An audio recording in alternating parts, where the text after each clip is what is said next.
오늘도 참 그 아멘을 붙이기가 마음이 어려운 대목으로 끝납니다.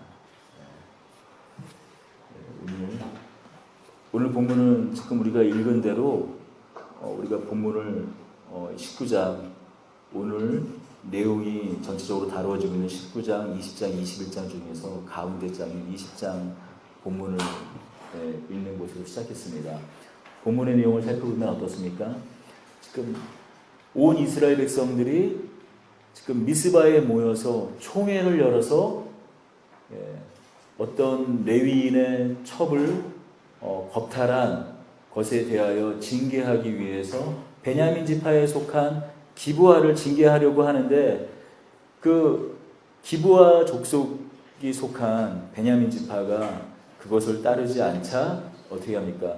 베냐민 지파도 함께 지금 징계하려는 그런 결정을 내리고 내전이 시작된 장면이 오늘 본문의 내용이에요.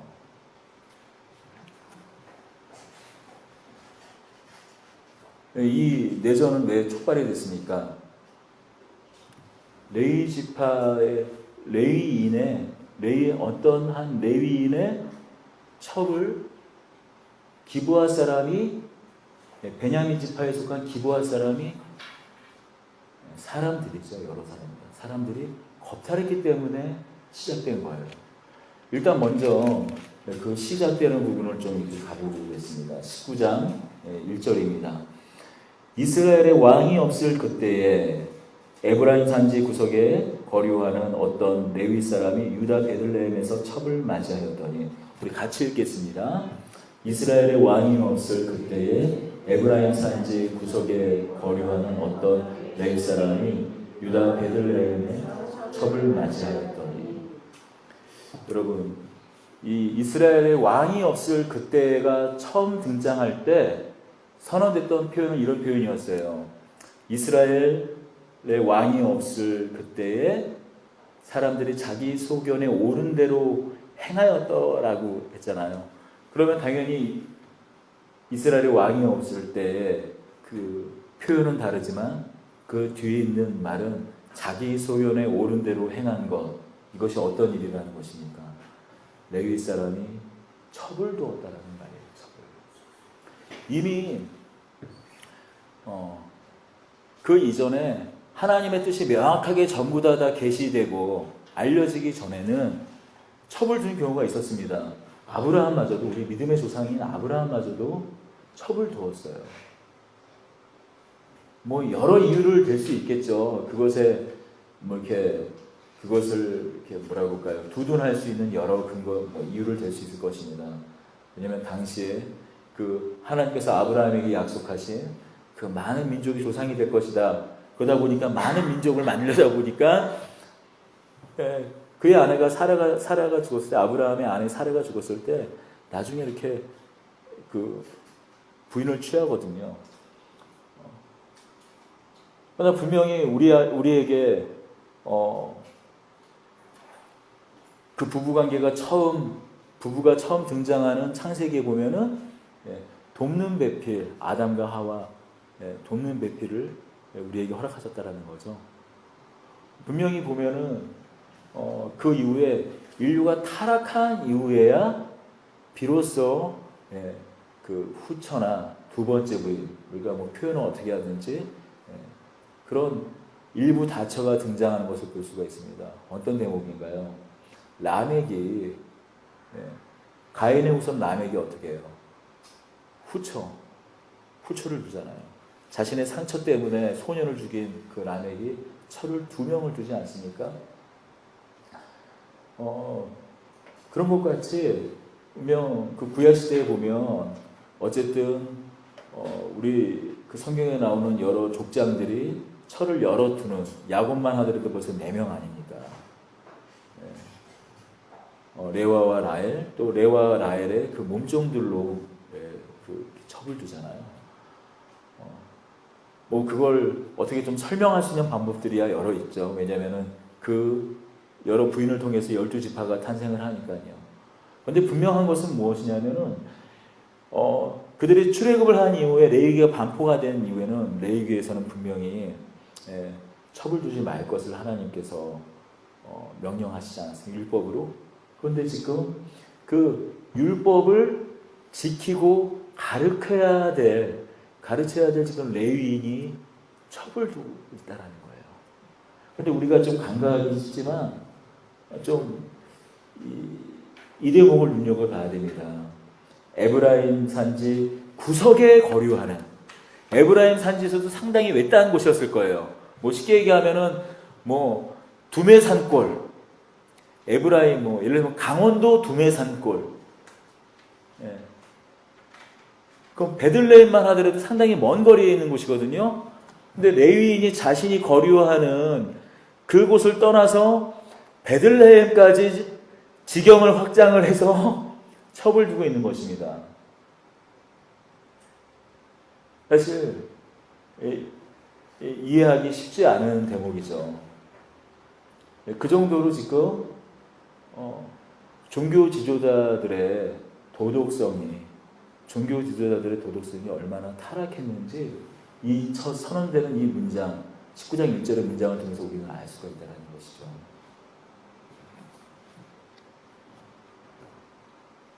그런데 이 첩이 음행을 했다고 말하고 있습니다.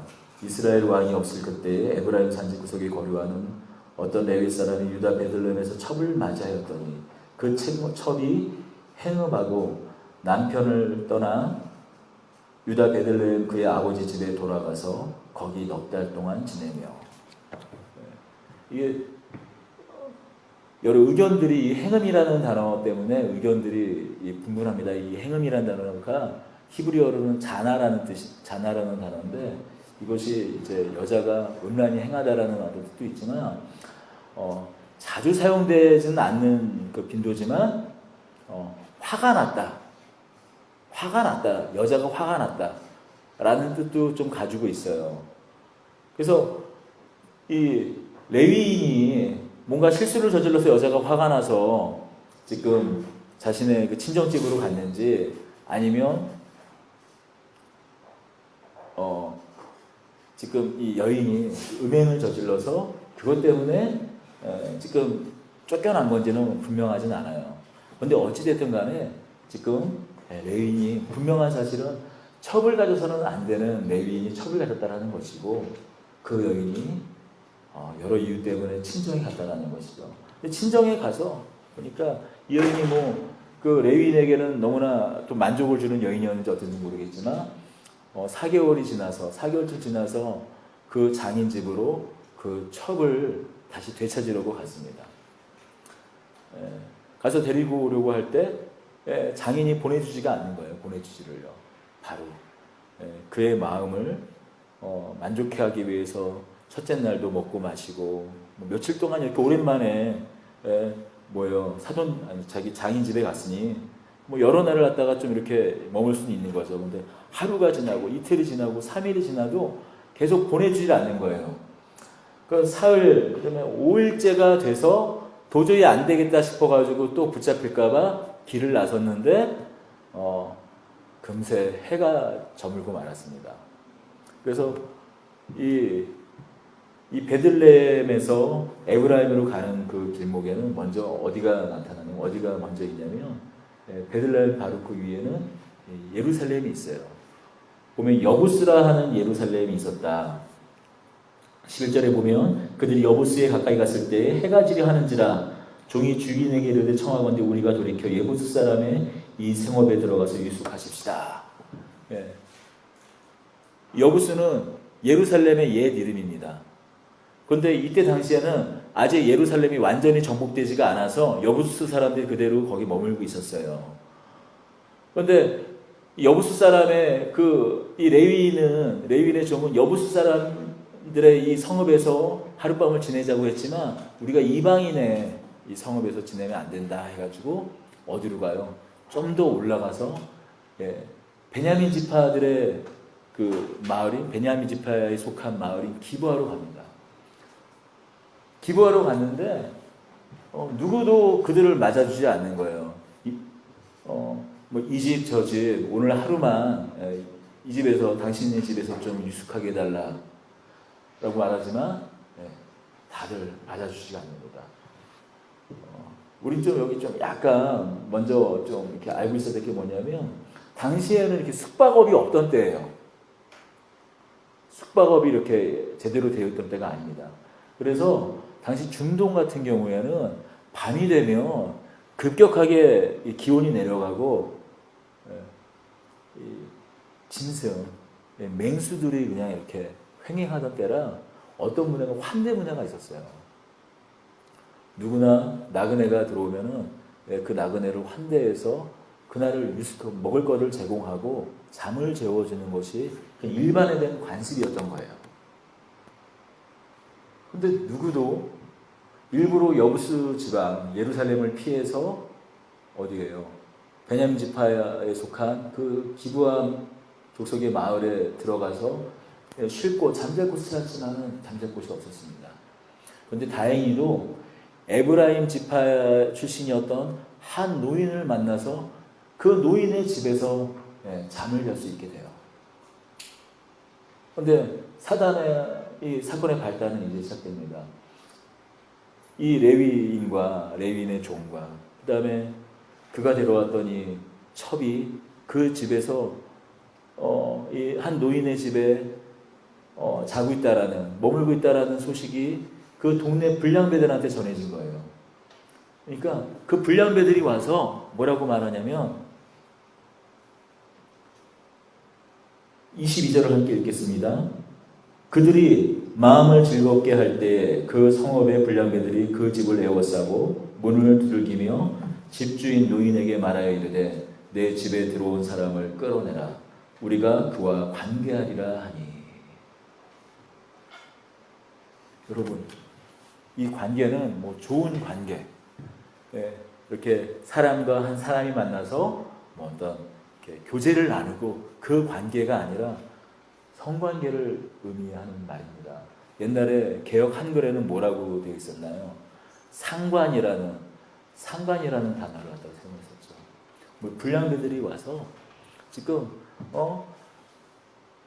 누구를 끄집어내라는 거예요. 그 종과 그 레위인을 끄집어내는 건 너희 집에 있는 불량배들이 동성 그 관계를 맺겠다고 끄집어내는 것입니다. 이게 얼마나 끔찍한 일입니까? 우리가 성도덕이 성이 문란해지고 할 때 가장 이 마지막으로 가는 그 단계가 사실 동성이 아닙니까?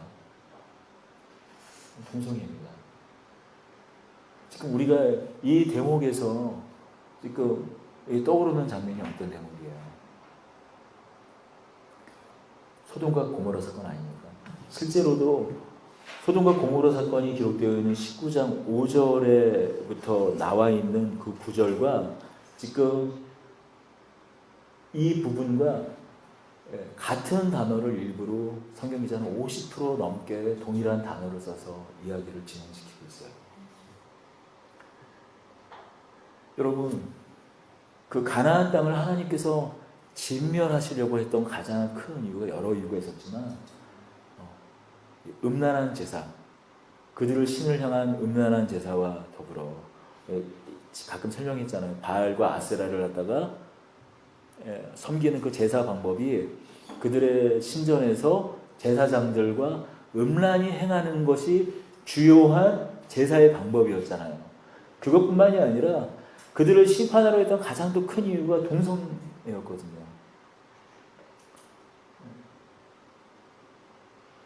그런데 지금 이 기브와 거미는 베냐민 지파 사람이에요. 비록 그들이 불량배였을지 몰라도 분명히 이스라엘 사람들이라는 것이죠. 그런데 어떻게 해요?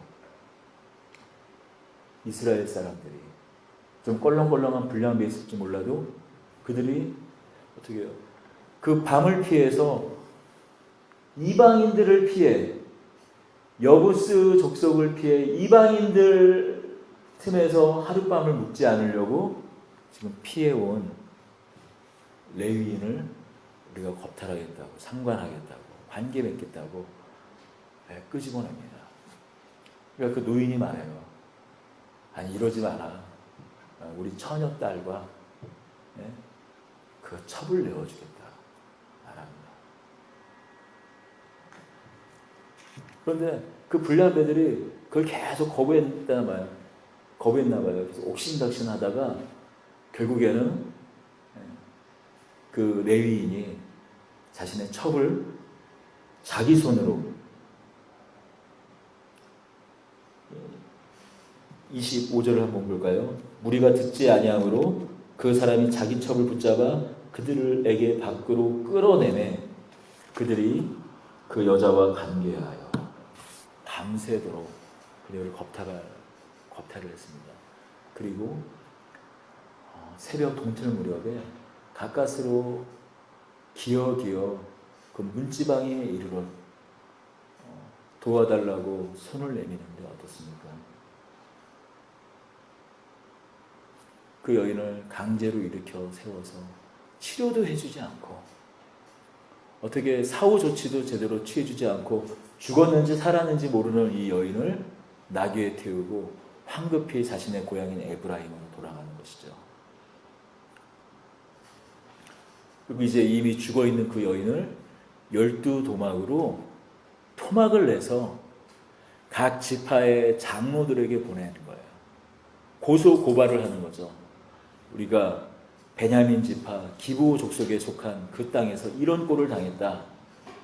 다 모여서 총회를 소집해서 이 일을 심판하자라고 지금 장로들에게 12토막을 보내요. 그래서 지금 미스바의 12지파가 지금 모여서 기브아를 또 베냐민을 징계하려는 게 오늘 우리가 읽은 본문입니다. 여러분, 이게 얼마나 끔찍한 일입니까? 소돔과 고모라가 멸망당했던 이유가 뭐예요? 그들이 그 롯을 방문했던 그 천사 둘을 그 동네 불량배들이 겁탈하려다가 동성 연애를 하려다가 하나님의 진노를 받아서 멸망받지 않았습니까? 동일한 일들이 지금 벌어지고 있는 거예요. 어디서요? 이스라엘 땅에서 벌어지고 있는 것이죠.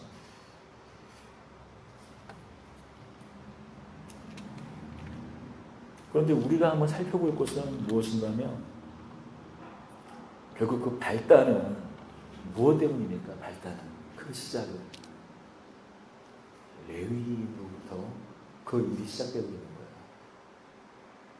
첩을 두어서는 그러니까 뭐예요?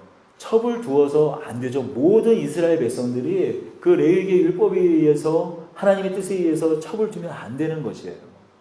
그런데 그 레위인이 첩을 그것도 자기 고향 땅 에브라임도 아니고 먼 베들레헴에서까지 모르겠어요. 미색이 얼굴이 대단히 예뻐서 베들레헴 처녀가 그 이쁜 게 뭐요? 그 에브라임까지 이렇게 뭐 소문이 퍼졌는지 모르겠는데 그 먼 곳까지 가서 첩을 취한 것 이것이 발단이 되었죠. 레위인은 또 어떤 사람들이니까 율법을 가르치고 율법을 해석해주고 자신이 임지로 받은 레위인들이 비록 제사장은 아니었지만 제사를 돕는 일에 그들이 또 부름받았고 또 자신의 순서가 되지 않아서 자신의 순서가 돼서 제사를 도우는 때 말고는 자신이 할양받은 자신이 받은 그 임지에 가서 그 지역의 사람들에게 하나님의 말씀을 가르치고 또 하나님의 말씀을 잘 지킬 수 있도록 지도하는 역할을 받은 것이 레위인의 평상시 일이었다는 것이죠. 그런데 오히려 사람들이 죄악 가운데 빠져 있고 하나님의 율법을 지키지 않으면 그래서 바르게 지도해야 될 레위인이 지금 율법을 어긴 것이죠. 그리고 또 어떤 일이 일어납니까? 한 노인이 얼마나 안타까운 일입니까?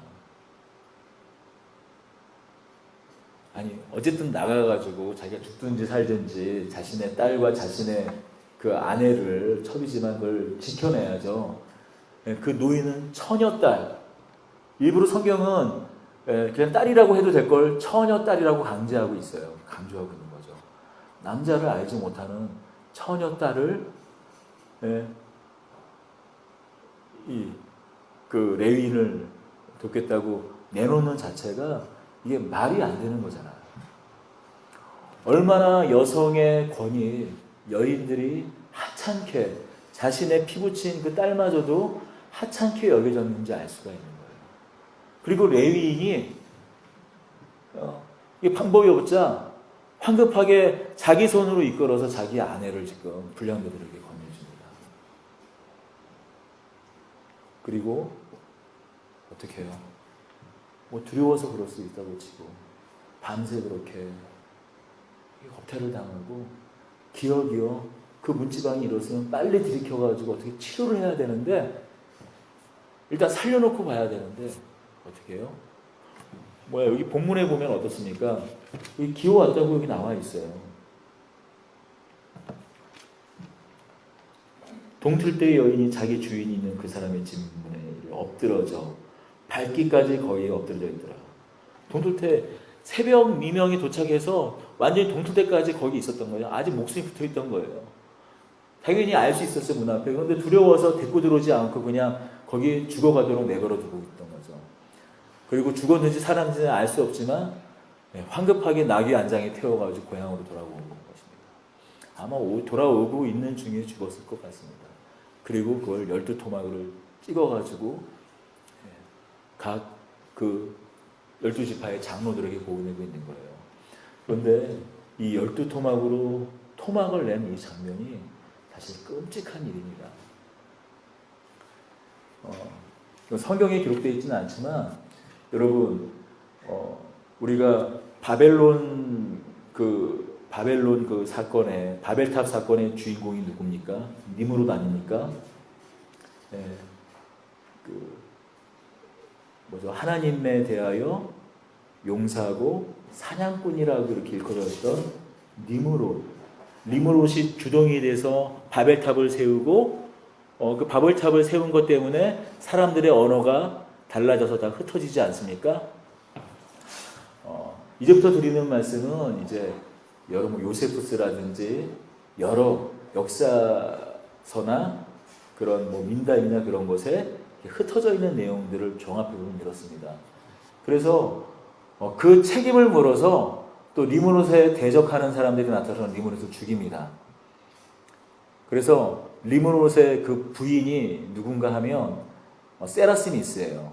나중에 여신의 반열까지 올라가지고 나중에 그 후에 세라스미스가 이제 다른 이름으로 아세라가 되고 그게 그리스 로마로 가서는 비너스가 되고 아프로디테가 되고 아데미 여신의 이렇게 계속 이름이 바뀌는 그 시조가 되는 그 여인이 누구냐면 니므롯의 부인이에요. 니므롯의 부인이 그렇게 죽은 니므롯의 시체를 12조각을 냅니다.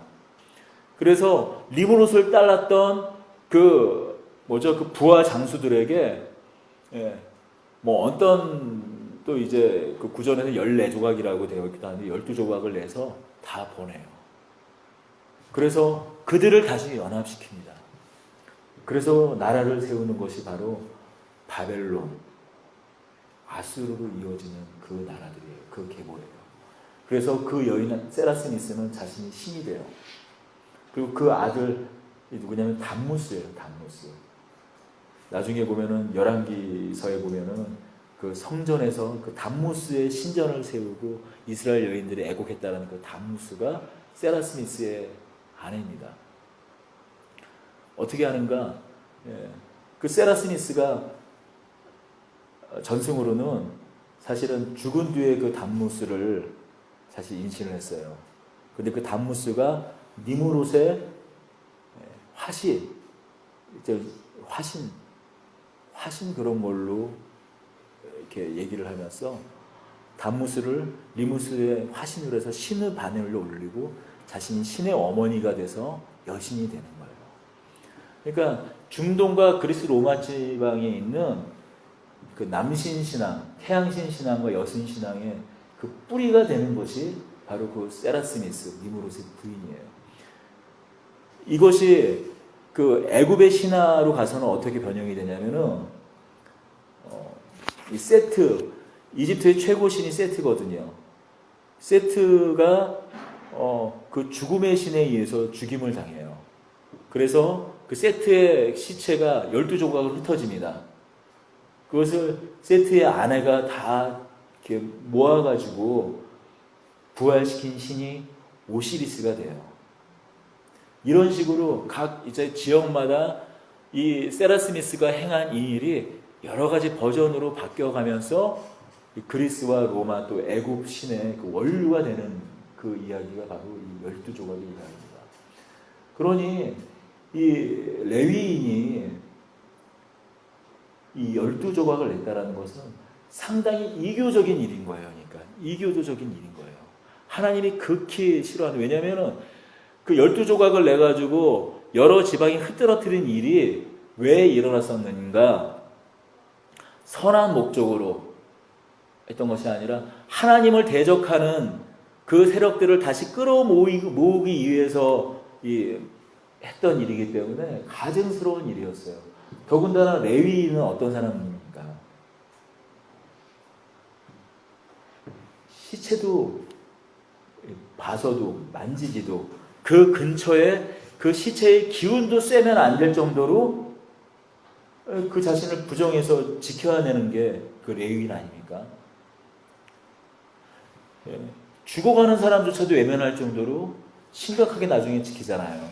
우리 사마리아 이야기에 보면 예수님이 그 정도로 그 부정한 것을 피해야 될 레위인이 자신의 첩을 12조각을 내서 지금 12지파의 장로들에게 보내고 있는 거예요. 얼마나 끔찍한, 얼마나 지금 그 이교적인 일이 레위인에 의해서, 어쩌면은 뭐예요? 비록 레위지만 제사장이라면은 자신의 죄를 위해서 짐승에 내가 죽어야 될 사람이어서 나를 각을 떠야 돼서 나를 조각조각 각을 떠야 되는데 그럴 수 없으니 나를 대신하여 양이나 염소나 소나 그런 것을 각을 떼서 하나님 앞에 거룩히 드려야 될 레위인이 어떻게 해요?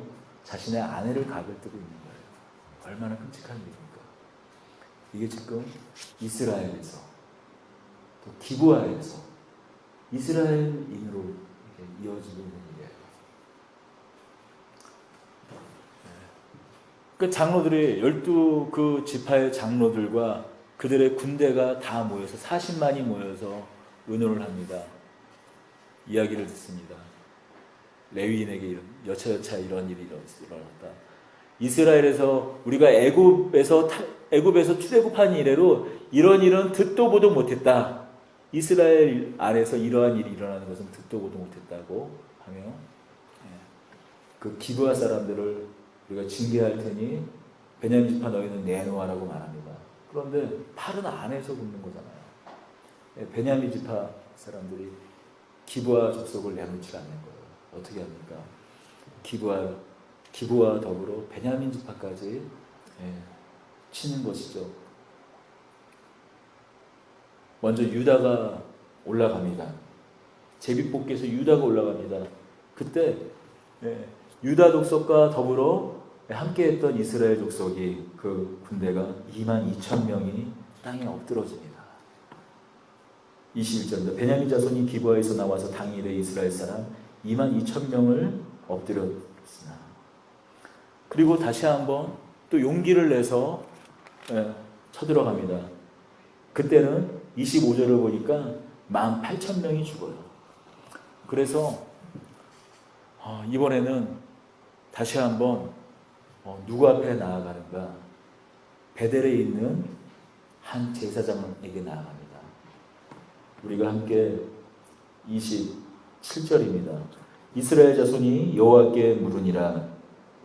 그때에는 하나님의 언약궤가 거기 있고 아론의 손자인 엘르아살의 아들 비느하스가 그 앞에 모시고 섰더라. 이스라엘 자손이 여쭈기를 우리가 다시 나아가 내 형제 베냐민 자손과 싸우리까 말리까 하니 여호와께서 이르시되 올라가라. 내일은 내가 그를 내 손에 넘겨주리라 하시는지라. 사실 이 부분이 상당히 좀 중요한 대목입니다. 왜냐하면 많은 또 목사님들이 성경 또 주석가들이 이 이야기를 이 사사기의 시간 순서대로에 의해서 후대에 일어난 일로 지금 기록하고 있어요. 그러면 지금 이 느헤미야가 몇 살이 되어야 되냐면 최소 300살이 넘어야 되는 거예요. 이미 족장 시대는 지나갔기 때문에 뭐 아브라함도 오래 살았지만 120살밖에 못 살았죠.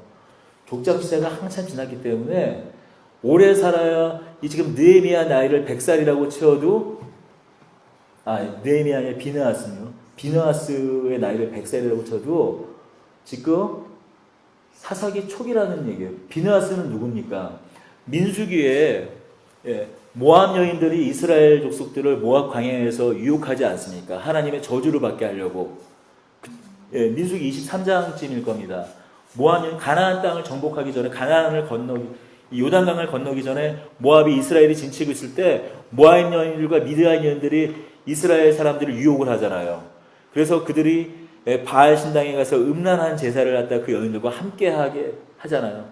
그 중에 한 이스라엘 사람과 모압 여인이 이스라엘 그 진영 가운데 들어와서 뻔히 제사장들과 각 사람들이 보는 앞에서 그들의 장막으로 들어갔을 때 이 비느하스가 분연히 일어나서 창을 들고 꽃지처럼 만들어 죽인 그 장면을 혹시 기억하십니까? 그 비느하스입니다. 아론의 손자 엘르아살의 아들 비느하스. 지금 대제사장이 아론의 그 반열에서 계속 나오기 때문에 대제사장으로서 지금 일을 하는 거예요. 그러면 그 요단강을 건너기 전에 아직 제사장의 업무를 보지 않았다고 치고 그럼 20대 10대 후반에서 20대 초반 약관의 나이라고 치더라도 그가 지금 100살쯤 된다고 치더라도 지금 가나안 땅을 본격적으로 정복하기 시작한 지 80년 정도밖에 안 돼요. 사사기 지금 초기에 일어나는 일이에요. 만약에 지금 이 사건을 사사기 후대, 그러니까 사사기 맨 마지막에 기록되어 있기 때문에 사사기 후대에 만약에 있었던 일로 만약에 되면 지금 뭐냐면 지금 사사 시대가 시작된 지 300년이 지금 훨씬 지난 사사 시대를 길게 잡으면 400년까지 잡거든요. 그럼 350년에서 지금 뭐 비느하스 나이가 지금 300살이 된다는 건 말이 안 되는 거거든요. 사사 시대.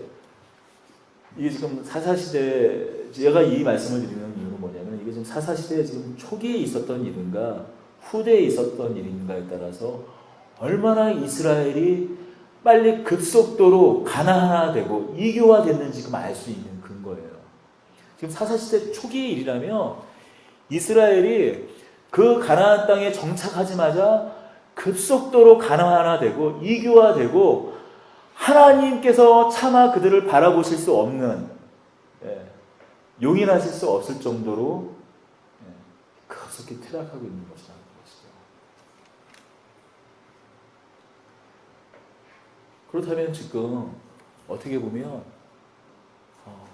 가슴 아프지만 하나님께서 이스라엘을 사용하셔서 이스라엘을 이스라엘을 도구로 삼아서 가나안 땅을 징벌하고 가나안 땅을 진멸하고 가나안 땅을 정복하는 것은 단순히 가나안 땅에 신정 국가를 세우려는 하나님의 나라를 세우려는 그 이유도 있었지만 죄악에 가득한 가나안을 심판하기 위해서도 그들 땅을 정복하게 하신 거거든요. 근데 오히려 그 심판의 대상이 어떻게 해요? 가나안이 아니라 이스라엘이 되어버리고 만 것이죠. 똑같은 가나안화가 되면서. 그래서 지금 서로 죽고 죽이는 심판이, 내전이 일어난 것입니다. 저도 사실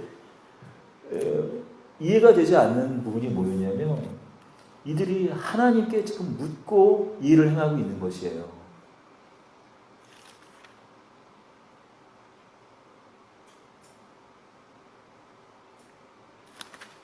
보십시오. 오늘 본문에도 이스라엘 자손이 여호와께 물으니라. 그때 하나님의 언약궤가 거기 있고 이르시되 올라가라. 내일은 내가 그를 내 손에 넘겨주리라 하시는지라.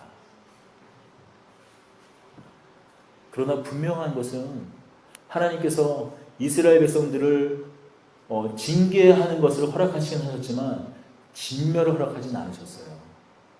그런데 어떻게 합니까? 이스라엘 사람들이 베냐민을 진멸합니다. 먼저는 베냐민 사람들을 치죠. 처음에 첫 번째, 두 번째에는 베냐민 지파의 그 정벌이 실패하지만 세 번째에는 몰래 이렇게 지는 척을 해서 그들을 매복을 해서 그들 베냐민 지파를 유인을 한 다음에 먼저 25,000을 죽이고 다른 쪽에서 숨어 있던 사람들이 그 베냐민을 들어가서 베냐민에 있는 모든 사람들을 죽입니다. 48절입니다. 이스라엘 사람이 베냐민 자손에게 들어와서 온 성읍과 가축과 만나는 모든 자를 다 칼라로 치고 닥치는 성읍은 모두 다 불살랐더라. 베냐민과 기브아 족속 중에서 그들의 그 남자 중에서 25,000 중에 단 600명만 살아남고 림몬바위에 피해 숨은 뒤에 그 베냐민 족속의 모든 땅들을 헤집고 다니면서 모든 사람들을 다 죽이는 거예요.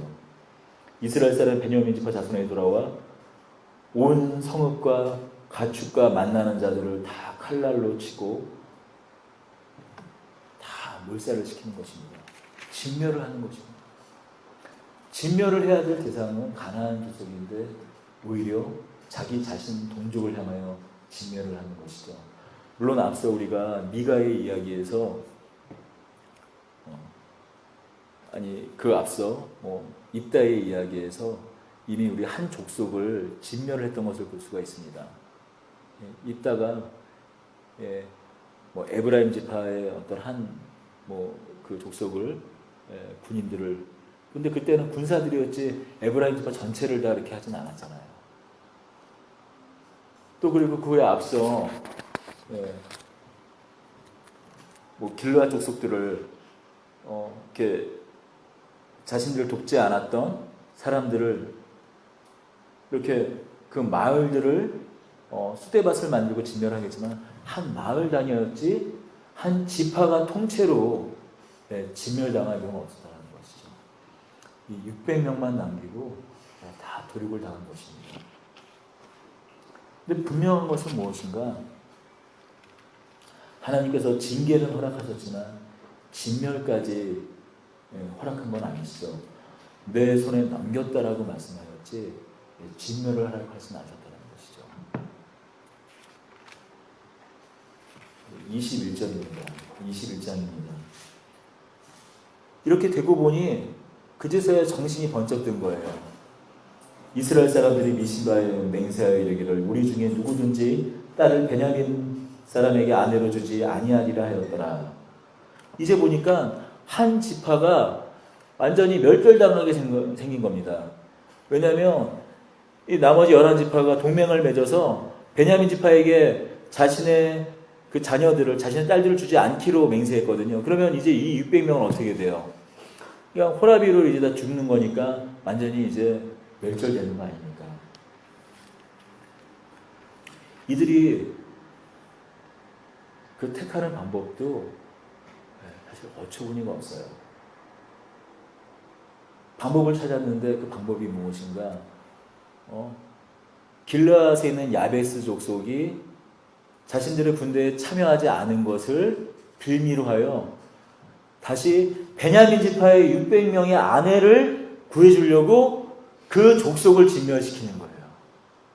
다 죽이고 나니까 남자를 알지 못하는 여자, 처녀 400명이 남으니 그 400명의 처녀를 이 리몬바위인 600명에게 줍니다.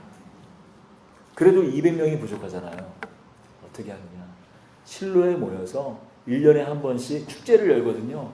그 축제 때 되면은 온 족속들의 여인들이 와서 어떻게 춤을 추니까 그 실로에 올 때 그 처녀 아무나 마음에 드는 처녀가 있으면 200명을 베냐민 너희가 뭐라 그래요? 보쌈이죠.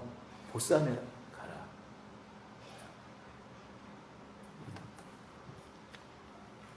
이 베냐민 지파를 징계하는 방법조차 끔찍한 방법이지만 하나님께서 원하시는 방법이 아니었지만 여러분 어떻습니까? 그 회복을 하는 이스라엘의 한 지파를 다시 회복하는 방법 또한 어떤 방법입니까? 얼마나 폭력적이고 얼마나 어이가 없습니까? 이거 과연 하나님께서 원하시는 방법일까요? 그런데 주목할 것은 이런 모든 일이 일어났는데 아무도 옳지 않다고, 이 방법은 옳지 않다고 손을 들지 않았다는 것이에요.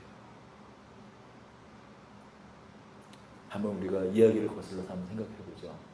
만약에 그 레위인의 장인이 그 딸을 돌려주지 않았다면, 레위인에게 뭐 정상적인 부부관계였던 어쨌든 간에 왜 그랬냐, 왜 그런 말씀을 드리냐면은 이 5일 동안 그 레위인을 붙잡아줬던 게 어떤 빌미를 잡아서 딸을 주지 않으려고 했었던 것 같아요. 아무리 생각해봐도. 근데 만약에 그 딸을 주지 않았다면, 당신은 레위인인데 첩을 주는 게 합당하냐 하고 이혼 증서를 제대로 받아서, 이혼 증서를 제대로 받을, 왜냐하면 이혼 증서는 받을 수 있었거든요 당시에. 하나님께서 때로는 버림받은 여인이 죄치를 해서, 당시에는 어떤 시대입니까? 과부가 되면은 굶어 죽게 되는 때예요. 그래서 만약에 내가 공식적으로 이 여인과 이혼을 하면은 반드시 이혼 증서를 써주게 돼 있어요. 그래야 다시 재혼을 여인이 할 수 있기 때문에, 재혼을 하지 못하면, 당신의 혼자 여인이 재혼하지 못하면 공동체부터 쫓겨나기 때문에 살아갈 수 있는 방법이, 예를 들어서 이 매음을 하는 수밖에 없습니다. 철저히 비참한 삶으로 떨어져요. 그 때문에 반드시 이혼할 때는, 여자를 버릴 때는, 여인을 버릴 때는 이혼 증서를 써주게 되어 있습니다. 그럼 이혼 증서를 받아서 레위인이 합당하냐? 그래서 증서를 받아서 뭐 재혼을 하게 하든지 충분히 자기 딸을 보호할 수 있었는데, 이 장인은, 이 남자는, 그 레위 첩의 아버지는, 아빠는 그녀를 돌려보냈다는 것이죠. 또 이 12지파의 장로들은 어떻습니까? 이 사건의 경위를 제대로 파악하지 않았다는 것이죠. 이 레위인이 말합니다. 20장 5절에 보면, 기브아 사람들이 나를 치러 일어나서 밤에 내가 묵고 있었던 집을 에워싸고 나를 죽이려 하고 내 첩을, 사실 엄밀하게 이야기하면 이 말은 틀린 것이죠. 분명히 그를 상관하고 그를 관계하려고 하지만 죽이려고 했는지 그거는 분명히 알 수가 없었던 것이죠. 얼마든지 피할 방법을 찾을 수가 있었는데 그냥 섣불리 자신의 첩을 내어줌으로 인해서 첩이 죽은 것이죠. 충분히 이스라엘 12지파의 장로들은 전후 사정을 따져서 지혜롭게 처신하여서 이 기브아 족속만 징계를 받게 하고 그 불량배들만 더 이제 이끌어서 징계를 하고 이 내전의 상황까지 이어져 가는 이런 참담한 일이 이스라엘 땅에서 이루어지지 않게 할 수 있었다는 것입니다. 그런데 너무도 끔찍한 폭력을 이 이스라엘은 자행하고 맙니다. 쉽게 흥분해서 어떻게 해요? 베냐민 지파까지 전부 다, 하나님께서 비록 징계는 허락하셨지만 그들을 진멸하라고 하진 않으셨어요. 네. 온 베냐민 족속들의 성읍마다 가서 다 칼로 남녀노소를 다 쳐서, 림몬 족속에 있는 베냐민 지파 말고는 다 베냐민 지파는 아예 씨를 말려버립니다. 또 한 사람 있습니다. 바로 비느하스입니다. 비느하스는 어떤 사람입니까? 그가 청년 시절에 이스라엘의 그런 참남한 우상 숭배 앞에서 그는 결연히 일어나서 창을 들고 모압 여인과 가늠하고 있는 그 남자, 그 엎드러져 있는 그 남자와 여자를 창으로 찍어서 하나님의 그 심판을 수행했을 정도로 그 불의를 보며 참지 못했던 사람이죠. 그래서 그를 하나님께서 귀히 여기셔서 그의 심판을 하나님의 심판으로 대신하여서 어떻게 해요? 역병이 거기서 멈추지 않습니까? 하나님의 진노를 멈추게 한 사람이었습니다. 만약에 비느하스가 이 상황에서 했어야 될 일은 그들을 비록 징계하더라도 베냐민 지파 모두를 이렇게 진멸하지 말라고 할 수 있는 권위가 있었던 사람이라는 것이에요. 대제사장이에요. 근데 여기서 보면 그 어떤 일도 그는 하지 않는다는 것이죠. 손을 들어서 그 일을 멈추게 하지 않는다는 거예요. 그는 다시 한번 베냐민 지파의 장로들과 그 당사자들을 불러서 사건의 자초지종을 듣고 그 일을 중재할 수 있는 역할이 그런 또 역량이 충분히 있었던 사람이었음에도 불구하고 그는 노예하여서 그 일을 감당하지 않았다는 것이에요. 자, 어떤 일까지 일어납니까? 이 베냐민 지파의 600명의 그 아내들을 만들어주기 위해서 길앗 지방에 있는 야베스 족속을 다 진멸합니다. 또 모자라는 사람 200명의 처녀를 위해서 실로로 축제를 가기 위한 그 축제를 가는 여인 200명을 어떻게 해요? 보쌈하게 하는 거예요. 그러면 한번 생각해 보십시오. 한 여인의 성폭행 당하는 것이 지금 한 지파가 멸절되고 자신의 가족, 자신의 동생, 자신의 어미 아비가 죽은 정말 한없는 슬픔에 빠져있는 여인 400명을 말이 이 아내로 되는 거지. 그들 역시 전혀 자신의 의지와 상관없이 또 말로는 결혼이라는 것이지만 폭행을 당하는 것 아닙니까? 성폭행을. 또 하나님을 예배하고 하나님을 경배한다고 지금 예배하러 가는 처녀 200명을 지금 보쌈이 당해서 그들 역시 그렇게 부질없이 속절없이 성폭행이 어떻게 보면 당하고 있는 것이죠. 이것이 이스라엘의 그 사사시대 초기에 있었던 일이라는 거예요. 사실 여기에 숨어있는 코드는 두 가지죠. 일부러 성경 기자는 창세기 19장 5절부터 있는 소돔과 고모라에 있는 기사에 있는 단어들을 그대로 거의 차용해서 레위인의 첩의 이야기를 설명하고 있어요. 또 한 가지는 어떤 이야기인가요? 하나님께서 이 세상을 창조하시고 이 온 세상을 다 진멸하셨을 때 어떤 일이 있었습니까?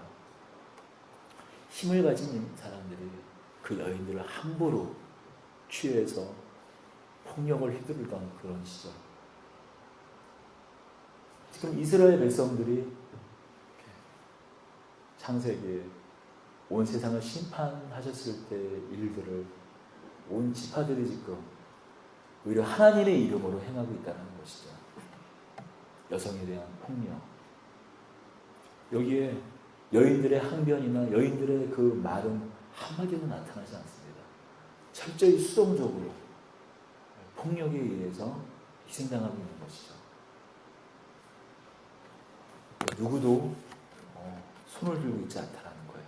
장인도, 이스라엘의 12 장로들도, 그리고 하나님의 제사장인 그 결연했던 불의를 하나님의 공의와 하나님께서 원하지 않는 것이라면 거기에 그 창을 기꺼이 들었던 그 비느하스마저도 침묵으로 일관하고 있다는 것이죠. 결국은 어떻게 됩니까?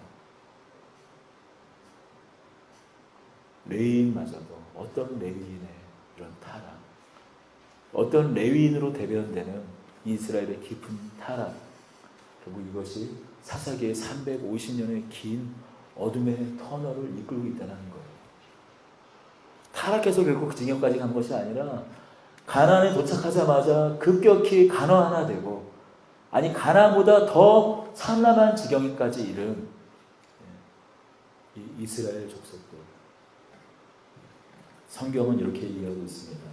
그때 이스라엘에 왕이 없으므로 사람이 각기 자기의 소견에 옳은 대로 행하였더라. 왕이 없었을 때 이스라엘에 왕이 없었나요? 하나님이 왕이 되셨습니다. 하나님이 세우신 법과 하나님이 세우신 하나님의 뜻대로 살아가라 말씀하신 그 하나님의 법이 주어졌음에도 불구하고 그 법대로 살아가지 않는 그 땅은 결국에 계속 하나님의 심판을 모압에 의해서, 암몬에 의해서, 미디안에 의해서, 블레셋에 의해서, 아말렉에 의해서 계속 심판과 징계를 받을 수밖에 없었다는 것이죠. 그리고 그들이 보냈던, 하나님께서 세우셨던 사사들마저도 결국 타락하고 많은 이야기가 사사기의 이야기입니다. 그때 이스라엘의 왕이 없으므로, 또 이 말은 우리에게 또 어떻게도 받아들여집니까? 왕을 기다릴 수밖에 없죠. 수많은 하나님께서 구원자를 보내셨지만 그 어떤 구원자도 이스라엘을 구해낼 수는 없을 것이라. 참된 메시아 예수가 오실 때에만 참다운 구원이 있을 것을 의미하는 말씀이 될 것입니다. 예수를 기다리는. 그래서 이어지는 이야기가 사무엘의 이야기 아닙니까? 왕이 등장하지만 그 왕은 또 어떻습니까? 이스라엘에 다윗은 온전히 행하였나요? 솔로몬은 결국은 이스라엘은 멸망하고 말잖아요. 결국 사사기부터 사실 이 사무엘 상하, 열왕기 상하, 역대기 상하 이런 모든 이야기는 정말 누가 왕인가에 대한 이야기입니다. 누가 왕인가? 누가 참다운 왕일 수 있는가? 누가 왕이 되셔야 우리가 살 수 있는가? 참다운 삶을 살 수 있는가? 복된 삶을 살 수 있는가에 관한 이야기가 바로 사사기의 이야기이고, 또한 사무엘 상하, 역대기 상하, 열왕기 상하의 이야기라는 것이죠. 이 고백과 같다라는 거예요. 요한계시록에 마라나타 예수여 어서 오시옵소서. 예수가 이 땅 가운데 오시지 않으면 이 땅에 어떤 소망도 없습니다 라고 말하는 우리의 탐언이라는 것이죠. 왕이여 오시옵소서. 예수여 오시옵소서. 참된 메시아여 오시옵소서. 그때 왕이 없으므로 각자 자기의 소견에 옳은 대로 행하였더라.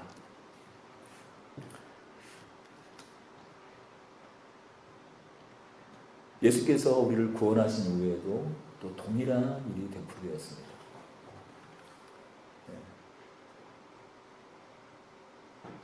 종교가 제국 종교에 로마의 국교가 된 이후에 얼마나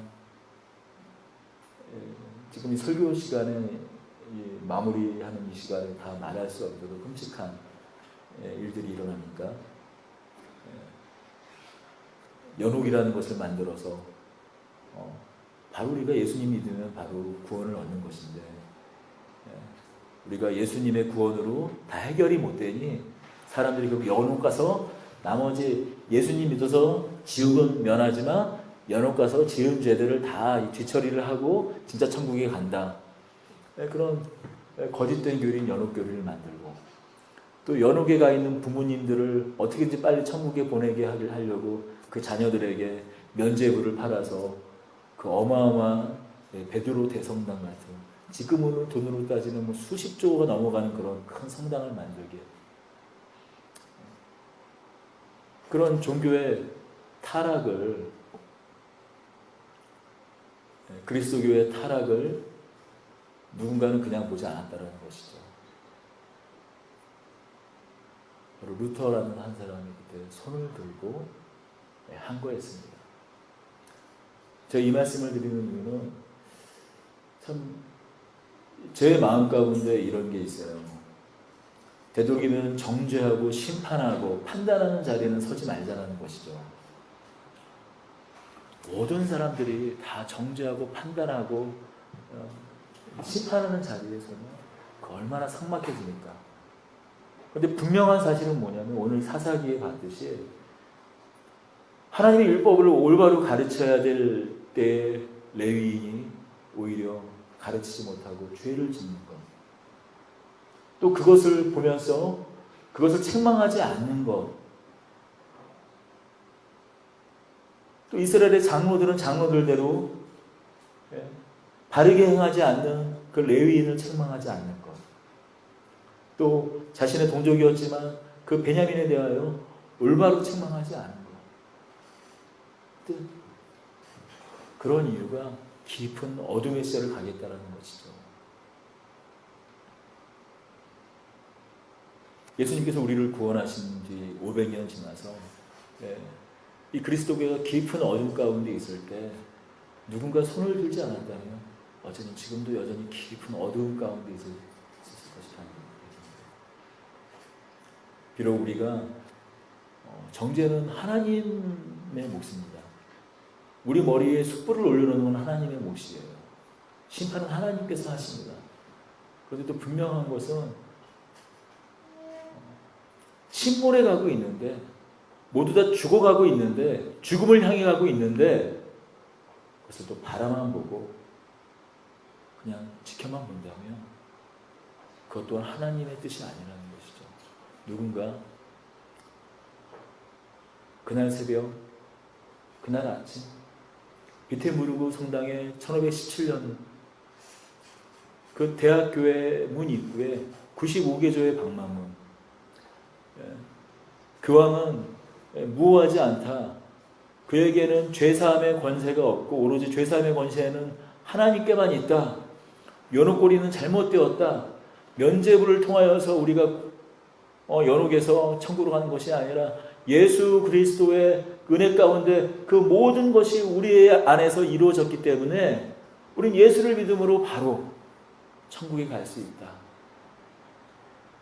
이런 당시에 잘못된 그리스도교의 잘못된 것들을 95개조로 조목조목 반박한 그 문서를 비텐부르크 그 대학교의 문 앞에 루터가 붙이지 않았다면 물론 하나님 섭리 가운데 그 먼 훗날에 개혁은 종교개혁은 시작이 되었겠지만 더 깊은 오랜 그 시절 동안 많은 그 그리스도인들이 잘못된 교리 그 잘못된 신앙 아래서 신음하고 있었을 것이라는 것이죠.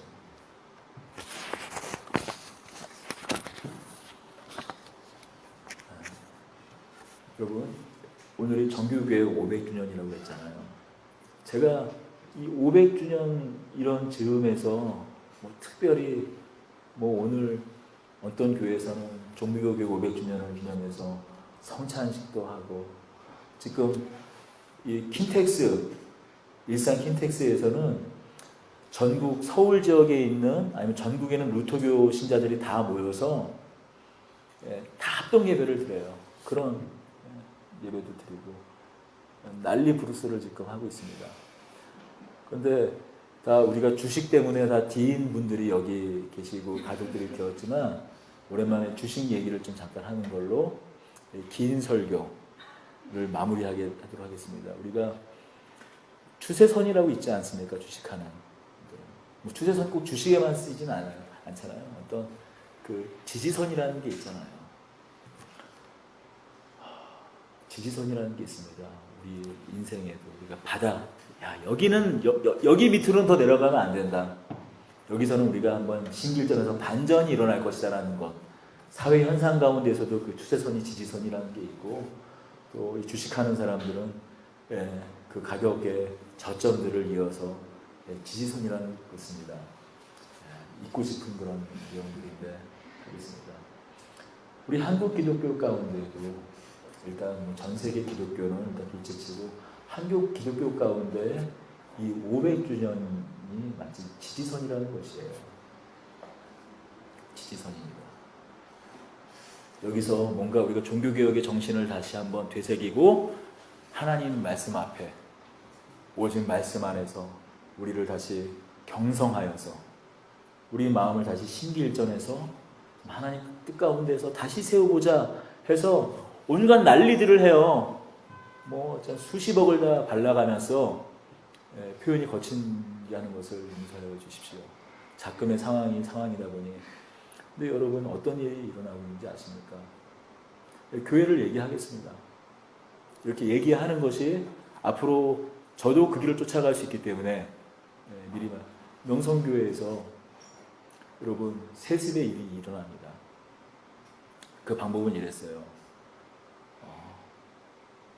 헌법으로 통합교단의 헌법으로 세습이 그 담임 목회자의 아들이나 장로의 아들이 또 담임 목회자 아들의 배우자 또 장로의 아들의 배우자가 그 교회를 통합교회는 여자도 목사가 될 수 있기 때문에 세습하지 못하는 걸 헌법으로 만듭니다. 그러니까 김상환 목사님께서 변칙으로 그 아들에게 새노래 명성교회라는 곳을 세워줘요.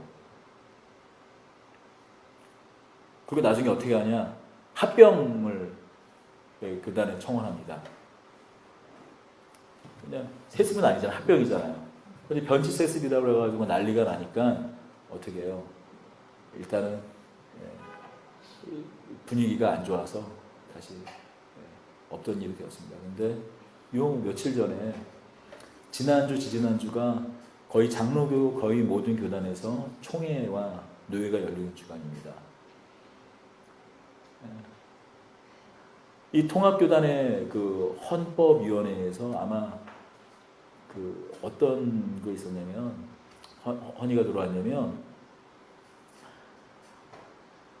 이 세습이라는 것이 어쨌든 세습을 하려고 해도 성도들이 투표를 해가지고 3분의 2가 넘어야지 되는 이론이랬는데 그 성도들의 뜻이 그렇다면은 그것도 정상적인 어떤 거 아니냐? 그 기본권 제한 아니냐? 헌법에 의한 헌법에 의한 말이 되는 거예요. 여러분 우리 합신도 그 합신교단도 그 세습방지법이 청원되었다가 반려됐던 이유가 기본권 제한, 양심에 따라 하게 하자라는 거였어요. 말은 되는 얘기입니다. 그래서 일부 교단에는 조건이 있어요. 미자립 교회는 세습이 또 이렇게 부자 세습이 가능한 걸로 아무도 오지를 않으니까 이렇게 또 감리교가 아마 그런 걸로 알고 있습니다. 그것을 빌미로 하여서 통합교단의 그 헌의가 올라온 그 헌법위원회의 유권 해석을 빌미로 하여서 노회에 그냥 직속으로 그 아들을 청빙으로 올려요. 근데 노회장이 반대를 하는 거죠. 노회장을 갈아치웁니다. 요번 노회 때. 그러니까 부노회장이 계속 반대를 했는데 요번에 보통 부노회장이 어떤 그 장로교단이든 그 전 부노회장이 당연직으로 요번 회기에 노회장이 되거든요. 근데 그 노회장이 결격 사유가 법적으로 약간 뭐가 있었어요. 그래서 그를 갈아치우고 자기 편 노회장을 세워서 청원을 올려서 요번에 청빙 투표를 해서 청빙이 지금 진행되고 있는 상황입니다. 새누리교회 명성교회는 사임을 하고요. 그 아들의 이름은 김하나. 채팅에서 이름을 하면 하나님이 되는 거죠. 채팅에서 우리가 병원에 갔어요. 하나님 들어오세요. 웃자고 하는 얘기입니다. 기드온이 그 아들의 이름을 자신의 그 깊은 의도와 속셈은 속이고 몰라요. 뭐 의도하지 않았더라고 하더라도 그 아들의 이름을 아비멜렉, 나의 아버지는 왕이다라는 이름을 줬을 때 그 마음속 깊은 의도 안에 자신의 무의식 가운데 자기가 왕이 되고자 하는 그 속마음이 그 안에 담겨져 있었듯이 모르겠어요. 김하나 목사님이 무슨 의도로 자신의 아들의 이름을 하나로 지었는지 모르겠지만 그 마음 안에 그 엄청난 그 교회 관련된 병원, 유관기관 마치 교황처럼 왕처럼 하나님처럼 군림하고 있는 자신의 아들은 더 하나님 같은 섬김을 받기 원하는 그 마음의 숨은 의도가 작용되어서 지었다고 보지는 않습니다. 유튜브에 올라가기 때문에 모르겠어요. 다 올려야 될지. 저 같은 이 동네에 있는 그 에브라임 산지에 있는 그 변경의 목회자가 사사기의 일이 그때 왕이 없으므로 자기 소견대로 옳은 대로 행하였더라. 이 이야기가 오늘의 이야기라는 거예요. 종교개혁 500주년이라고 난리 브루스를 하지만 아마도 앞으로 한국 기독교는 이런 일들을 맥점으로 하여서 지지선이 뚫린 거예요. 지하 1층 봤더니 지하 1층이에요. 한 말씀만 더 하면 2007년에도 그런 일이 있었어요. 성령 감림 평양 대분 100주년 기념일이라고 한국교회가 난리 브루스, 그때는 2002년부터 난리 브루스 시작했어요. 2002년부터 2007년 성령 강림 대망이라고 해가지고 부산부터 시작해서 온 이 기독교계가 다시 한번 우리나라에 성령을 기름 부어 주시옵소서 해가지고 난리 브루스로 시작을 했는데 2007년에 이랜드가 뉴코아를 갖다가 인수합병하면서 다른 모든 유통업체들이 비정규직을 정규직을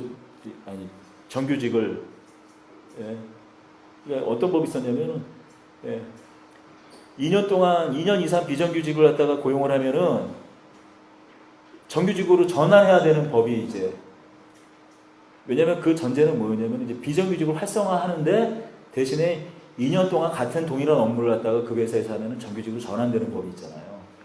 근데 모든 유통회사들이 사실은 이 계산원들, 카운트는 계산원들 분들을 비정규직으로 다 고용을 하고 있었어요. 그런데 만약에 그 법이 시행되면 지금 다 2년이 넘은 사람들은 다 정규직으로 바꿔야 되니까는 비용이 상승하죠. 그런데 누구도 섣불리 그 비정규직으로 전환을 인 분들을 용역회사로 이제 하청화 시켜가지고 고착화시키는 일을 하지 않았던 거예요. 그러니까 말 설명이, 왜냐면 피해가는 방법은 하나예요. 원래 자신들이 직접 고용해서 비정규직으로 있던 사람들을 하청업체를 만들어서 그 하청회사의 직원들이 되게 하는 거죠. 그 일을 누구도, 어떤 회사도 서로 섣불리 하지는 않았어요. 왜냐하면 정권의 타겟이 되지 않겠습니까? 왜냐하면 그 법을 만든 그 정권에 그 비정규직을 활성화해서 노동 유연성을 확보하자고 만든 대신에 그 비정규직을 보호하는 법으로 이제 반대급부로 제공한 건데, 그걸 갖다가 편법으로 이용해서 하청업체를 만들어서 이제 며칠, 일주일이나 2주일 있으면 비정규직으로 되니까 다 그 사람들을 자르고 이제 하청업체 직원이 되게 하는 그 일은 편법이지만 가능은 하지만 누구도 하지 않았던 일을 이랜드가 과감하게 합니다. 기독교 개혁은 이랜드가 2007년도에요. 우리는 월드컵 경기장에서 성령 강림 대망하면서 전국의 교회가 모여서 울고 난리 부르스를 쳤지만 한국 교회를 향한 세상의 시선은 그때부터 싸늘히 식어져 갔던 거예요. 하나님께서 이 땅 가운데 기름을 걷어가셨죠. 윤기는 교회를 향한 세상 사람들의 그 윤기나고 촉촉한 눈망울 가운데에서 윤기는 사라지고 팍팍한 눈망울만 남아서 쌍신지를 키기 시작했던 것이 2007년도입니다. 지지선이 하나 무너졌던 것이에요. 하필이면 기독교 인수하자마자 졸지에 다 정규직으로 떠안게 생겼으니까 입사한 지 얼마 안 되는 사람들로 남들고 다 해고를 한 다음에 용역회사의 직원을 만들어버렸습니다. 그것이 영화 카트의 내용 아닙니까? 지지선. 두 번째 지지선이 우리에게 종교개혁 500년이라고 지금 지지선이 하나 또 우리한테 버티고 있는 것인데, 그것이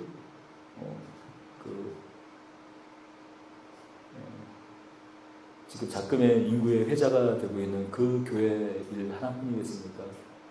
얼마 전에는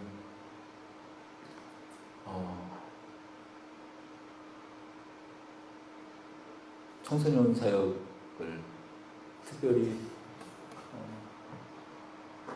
자신이 태어나서 한 번도 술, 담배를 안 했다라는 것 때문에 청소년들에게 특별히 유달리 술, 담배를 안 해야 될 것을, 입도되지 않아야 될 것을 강조했던 한 목사님이 자신의 교회 청소년들을, 또 특별히 혼전순교를 강조했던 그 목사님이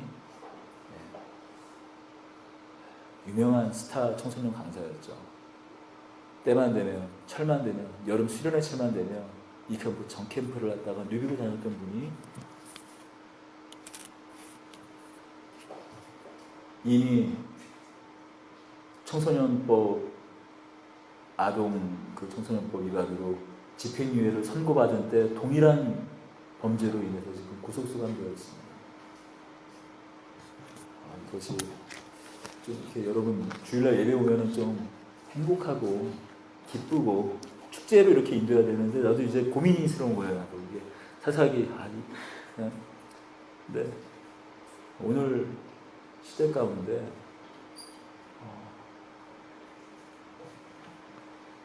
사실 우리에게는 소망이 없습니다. 이 말을 하고 있는 저는 뭐 떳떳하겠습니까? 만약에 우리 영안이 열려서 우리의 행실과 우리가 하는 일, 우리가 혼자 있을 때 하는 생각들, 저지른 일들을 만약에 우리가 서로가 서로를 다 수건이 거치듯이 만약에 다 알 수 있다면 우리는 서로 못 보는 사람들입니다. 그렇지 않습니까? 하나님께서 감사하게도 우리에게 은사를 거기까지 허락하지 않으셔서 우리한테 은사가 충만해지면 큰일 나는 거예요. 이 자리에 서 있고 우리가 서로 이렇게 만나서 교회를 이루어가고 있는 것이죠.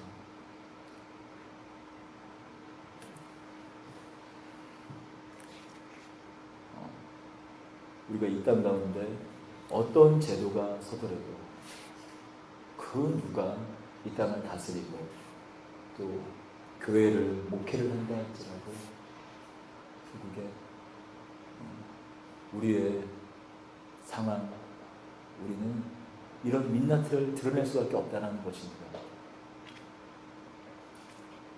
우리에게 소망은 이 사사기의 마지막 구절과 같이 그때 왕이 없으므로 자기의 소견에 옳은 대로 행하였더라.